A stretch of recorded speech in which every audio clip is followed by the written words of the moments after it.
Doon ka sa taong kaya maging tapat, sa taong kaya mong ilagay kahit saan, na hindi ka mag-aalalang gagawa ng kasisiran yung dalawa. Doon ka sa taong kayang hawakan ng mga kamay mo sa harap ng maraming tao, yung kahit sinong makasalubong mananatiling mahigpit at mahigpit ang kanyang kapit sa'yo. Doon ka sa taong kaya mong bigyan ng tiwala dahil alam mong hindi niya ito sasayangin. Sa taong hindi ka kayang ipagpalit, sino man ang dumating. Doon ka sa taong ikaw ang uunahin, anuman ang sitwasyon.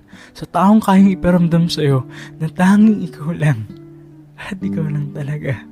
Doon ka sa taong kaya mong mahalin nang higit pa sa pagmamahal mo sa sarili mo.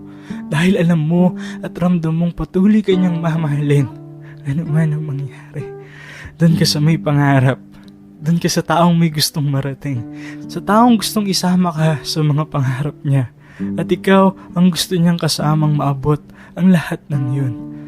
Doon ka sa taong may oras, sa taong kayang maglaan nito ay naman ang sitwasyon, sa taong hindi makakalimot sabihin sa'yo araw-araw kung gaano ka kaimportante at kung gaano ka kahalaga. Sa taong kayang iparamdam ang halaga mo di lamang sa salita, kundi sa gawa.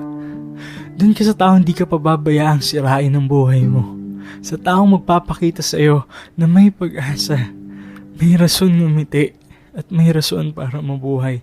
Sa taong magiging pag-asa, sa taong pwedeng maging rason para tumuloy at lumaban. Doon ka sa taong kaya kang ipaglaban. Sa taong kayang ingatan yung nararamdaman mo at paniniwala. Sa taong kahit anuman ang pagdaanan yung dalawa, kahit gaano kahirap at gaano man kasakit, andyan at aakapin ka. At sasabihin sa'yo na kaya natin itong dalawa. Basta tayo ang magkasama.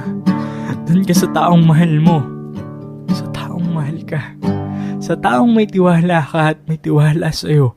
Sa taong kaya mong hintayin gaano man katagal ang pagdating.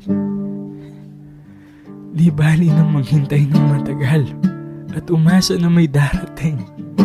Kaysa paniwalain ng sarili na magtatagal ang isang taong panandalian.